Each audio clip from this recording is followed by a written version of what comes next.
éléphants ou des scorpions. Et les Indiens n'aiment pas travailler pour nous. Ils essaient tout le temps de s'enfuir. Apparemment, nous avons ici un homme. Je vous ai bien écouté, croyez-moi. Et je dois vous rappeler que ce n'est pas cette question-là qui nous préoccupe. Nous ne devons pas nous décider sur la cruauté des Espagnols. Alors, Michel Melki, bonsoir. Bonsoir. Le légat du pape, la controverse de Valladolid, un rôle puissant. En même temps, tout en subtilité, tout en finesse. Il y a un choix à faire, un choix qui va déterminer 4 siècles après de traite des Noirs, et puis qui est un texte qui appelle 2 siècles après le siècle des Lumières, l'humanisme. Comment est-ce que vous, comédien, vous êtes imprégné de ce rôle? Comment vous avez trouvé l'équilibre entre le bien et le mal, je dirais, puisqu'on est aussi dans ce débat-là? Qu'est-ce qu'on doit garder, qu'est-ce qu'on doit sauver? Est-ce que toutes les guerres saintes sont justes? Est-ce que toutes ces questions existentielles que vous vous posez, que vous nous posez? Oui. Tout d'abord, le choix est pas facile, et même dans les répétitions, je peux avouer que quelquefois, je disais à mes partenaires, tiens, ce soir, je vais lui donner raison à lui. Bon, évidemment, c'était de l'humour, parce que il sait pas, pendant toute la pièce, il sait pas à qui il va donner raison. Parce que l'autre Las Casas, paraît être un illuminé. Il sait pas que... Il hésite, il a des hésitations. Moi, je pense qu'il n'a pas de certitude. Ce qui nous habite tous, d'ailleurs.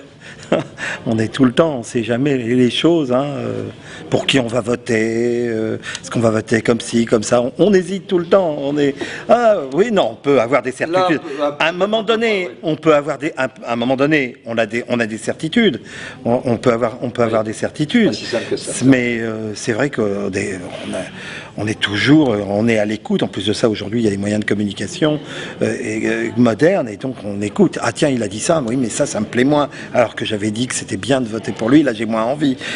Là, c'est un petit peu ça, le gars, il est dans l'hésitation, et moi j'aime bien ça. J'aime bien, c'est quelque chose qui m'habite un peu, l'hésitation, savoir les choses. Quelle est la vérité? Quelle est la vérité? Qui détient la vérité? Qui détient la vérité? Comment on peut savoir? C'est une grande question, presque. C'est la question de l'humanité, la vérité. C'était l'organe en Russie, ça s'appelait la Pravda. La Pravda, ça voulait dire la vérité. La vérité, qui la détient? Est-ce que c'est le légat, l'envoyé du pape? Il faut savoir que ce légat, c'est quand même l'envoyé de Jules II, qui était Jules II, qui était un pape qui a éliminé Borgia. Et Borgia, qui était une crapule finie, je ne sais pas si vous avez vu la série à la télévision, qui était un type assez extraordinaire. Voilà. Bon, moi, je suis habité par le doute, et c'est un régal de faire ça. Après vient la certitude. Ce que raconte Las Casas, les massacres et tout ça, même s'il a une hésitation, il finit par le croire. Et puis, il y a la croyance en Dieu. Donc moi, alors c'est assez drôle, je représente les gars du pape, et il faut pas le dire peut-être, je suis un croyant. Je ne suis pas croyant, je ne crois pas en Dieu. Mais là, j'y crois. C'est bizarre, c'est contradictoire.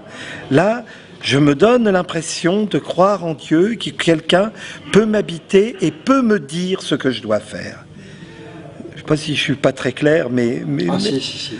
Je suis ça passe complètement. De la même façon que, par exemple, moi qui suis un incroyant, quand je rentre dans une église ou dans une synagogue ou dans une mosquée, je suis extrêmement respectueux et habité. Et pas du tout... je me dis, il y a quelque chose de plus fort que moi, et plus fort que mon incroyance. C'est bizarre, c'est encore plus fort, c'est ce que je dis. N'est-il pas vrai que même les ignorants, même les barbares font partie du corps mystique du Christ?